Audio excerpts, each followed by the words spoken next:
Alors, dans cette vidéo, vous allez voir les opérations sur les fractions. Première opération, on va voir l'addition et la soustraction. Je les mis ensemble, pourquoi? Parce que c'est le même procédé, en fait, que vous devez faire.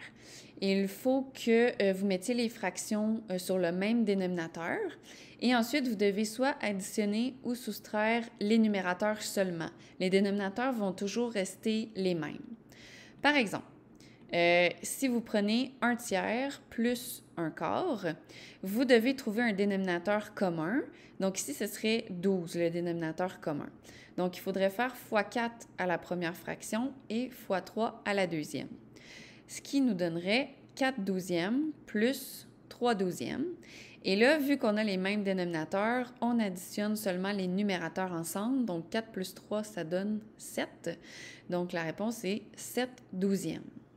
Si on le fait avec une soustraction maintenant, donc 3/5 moins 7/15, on veut trouver un dénominateur commun. Donc, entre 5 et 15, le dénominateur commun, c'est 15.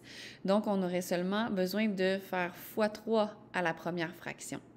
Donc, on se retrouve avec 9/15 moins 7/15. Et là, on soustrait nos numérateurs. 9 moins 7, c'est équivalent à 2.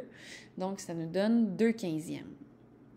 Ensuite, pour la multiplication, vous devez tout simplement multiplier ensemble les numérateurs et les dénominateurs également.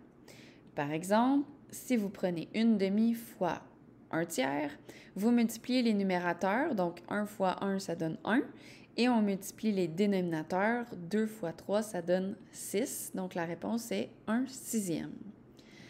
Ensuite, si on peut, avec un nombre entier, par exemple, si vous avez 1/6 fois 2, donc le nombre entier, ce qu'on va faire, c'est qu'on va le mettre sous forme de fraction. Donc, on va avoir 1/6 fois 2 sur 1. Et là, on va multiplier encore les numérateurs ensemble. Donc, 1 fois 2, ça donne 2. Et on multiplie les dénominateurs. 6 fois 1, ça donne 6. Donc, on se retrouve avec 2/6. Et il ne faut pas oublier de toujours réduire les fractions. Donc ici, 2/6, on peut la réduire à 1/3. Et pour terminer, la division. Là, ici, dans le fond, ce qu'il faut faire, on ne peut pas diviser deux fractions.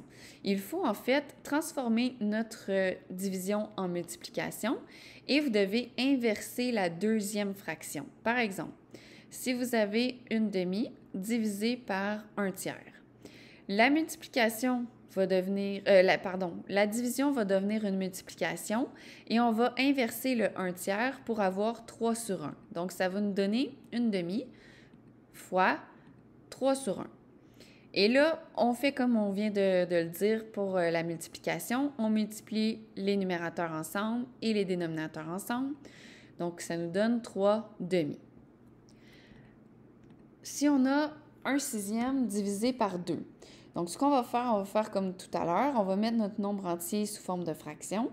Donc, on aurait 1/6 divisé par 2 sur 1. Et là, comme on ne peut pas diviser deux fractions, on va remplacer notre division par la multiplication et on va inverser la deuxième fraction, donc le 2 sur 1.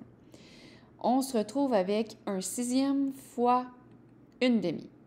Et là, on multiplie les numérateurs et on multiplie les dénominateurs. Donc, 1 fois 1, ça donne 1 et 6 fois 2, ça donne 12.